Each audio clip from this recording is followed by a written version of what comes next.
Hello friends, welcome to Jenny cooks. Friends, இன்றைக்கி tea கடை கீரை போண்டா எப்படி செய்யுதுன்னு பார்க்கலாம். இது நான் சோடா சேர்க்காமல் இந்த போண்டா நான் செஞ்சுருக்கேன். டீ கடைகள்லாம் பார்த்திங்கன்னா கண்டிப்பாக போண்டா வகைகளில் சோடா சேர்ப்பாங்க. அப்போ தான் நல்லா உப்பி சாஃப்டாக வரும். நான் சோடா சேர்க்காமல் நல்லா சாஃப்டாக செஞ்சுருக்கேன். நீங்களும் ட்ரை பண்ணி பாருங்கள். ரொம்ப ஈஸியான மெத்தட் தான். முடிஞ்ச அளவுக்கு சோடாவும் நம்ம குறைக்கிறது, அதுவும் ரொம்ப நல்லது. இப்போ வாங்க அந்த டீ கடை நல்லா டேஸ்டியான கீரை போண்டா எப்படி செய்யுதுன்னு பார்க்கலாம். ஃபஸ்ட்டு ஒரு பாத்திரம் எடுத்துக்கோங்க. நான் கொஞ்சம் அதிக அளவுலேயே செய்கிறேன். நான் 2 கப் அளவுக்கு கடலை மாவு எடுத்துருக்கிறேன். மெஷரிங் கப்பில் 2 கப் எடுத்திருக்கேன். அதுக்கு ஒரு 1/4 கப் அளவுக்கு அரிசி மாவு எடுத்திருக்கேன். இஞ்சி ஒரு இன்ச் அளவுக்கு எடுத்துட்டு நல்லா சின்னதாக கட் பண்ணி சேர்த்துருக்கேன்.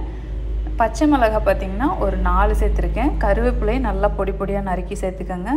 2 பெரிய வெங்காயம், நல்லா பெரிய சைஸ் வெங்காயம் கொஞ்சம் நிறையாவே சேருங்க. அப்போ தான் சாப்பிட்றதுக்கு நல்லாயிருக்கும்.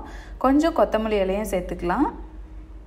இதெல்லாம் சேர்த்துட்டு நல்லா கலந்து விட்டுக்குங்க. தண்ணி எதுவும் சேர்க்க வேண்டாம். அப்படியே எல்லாம் மிக்ஸ் பண்ணிக்கோங்க.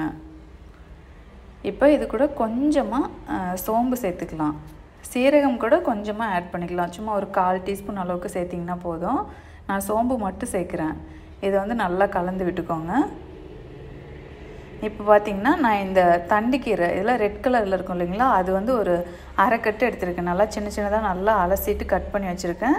இதுக்கு பதிலாக நீங்கள் அரைக்கீரை, சிறுகீரை இது கூட சேர்க்கலாம். தண்டுக்கீரை போட்டாலும் ரொம்ப நல்லாயிருக்கும். இதை சின்ன சின்னதாக கட் பண்ணி இந்த மாவு கூடயே சேர்த்துட்டு நல்லா தண்ணி சேர்க்காமல் நல்லா கலந்து விட்டுக்கோங்க. மாவு கீரை எல்லாம் நல்லா மிக்ஸ் ஆகணும். இப்போ பார்த்திங்கன்னா உப்பு சேர்த்துக்கலாம். தேவையான அளவு உப்பு நீங்கள் உங்கள் டேஸ்ட்டுக்கு எவ்வளவோ அந்தளவு டேஸ்ட்டு பார்த்துட்டு நீங்கள் உப்பு சேர்த்துக்கோங்க. ஒரு சிலர் உப்பு அதிகமாக சாப்பிடுவாங்க. இது ஆயில் நல்லா சூடு பண்ணி வச்சுருக்கேங்க. நல்லா சூடான ஆயில் எடுத்துகிட்டு ஒரு 5 டேபிள் ஸ்பூன் அளவுக்கு இருக்கும். நான் இந்த மாவு கூட சேர்த்துக்கிறேன். இது சோடா சேர்க்கறதுனால இந்த எண்ணெய் சேர்த்திங்கன்னா சூடான ஆயில் சேர்க்கும்போது போண்டா நல்லா சாஃப்டாக கிறிஸ்பியாக வரும். இப்போ தேவையான அளவு தண்ணி சேர்த்துக்கோங்க. கொஞ்சம் மிளகாத்தூள் சேர்த்துக்குங்க. இதெல்லாம் நல்லா போண்டா பதத்துக்கு நல்லா கரைச்சி எடுத்துக்கலாம். ரொம்ப தண்ணி மாதிரி கரைக்கூடாது. நான் இது பிசைஞ்சு காட்டுறேன் பாருங்கள். அந்தளவுக்கு நல்லா பிசைஞ்சு எடுத்துக்கோங்க. இந்த பதம் போதும். இன்னும் கூட கொஞ்சமாக தண்ணி தெளித்து கொஞ்சம் லூஸாக இருக்கணும் நம்ம போடும்போது.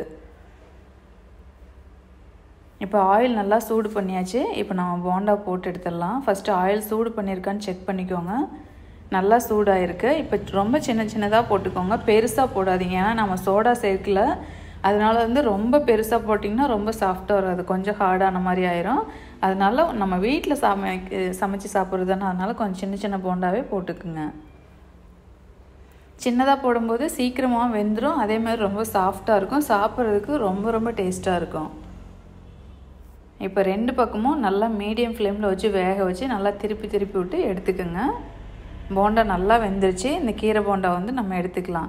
இந்த மாதிரி செஞ்சு கொடுக்கும்போது கீரை சாப்பிடாத குழந்தைங்க கூட இந்த மாதிரி நான் இப்போ அரைக்கட்டு நான் இதுக்கு சேர்த்துருக்கேன். குழந்தைங்க கீரை சாப்பிட்ட மாதிரியும் இருக்கும். சுவையான கீரை போண்டா தயாராகிடுச்சு. இப்போ நான் அந்த போண்டா பிச்சு காட்டுறேன் பாருங்கள். உள்ளே நல்லா சாஃப்டாக, மேலே நல்லா கிறிஸ்பியாக இருக்கும். சுவையான கீரை போண்டா தயாராகிடுச்சு. இதே போல் நீங்களும் ஈவினிங் ஸ்நாக்ஸை குழந்தைங்களுக்கு செஞ்சு கொடுங்க. இந்த கீரை போண்டா ரெசிபி உங்களுக்கு பிடிச்சிருந்தா அதுக்கு ஒரு லைக் கொடுங்க. நம்ம சேனலை சப்ஸ்கிரைப் பண்ணிக்கோங்க. தேங்க்யூ.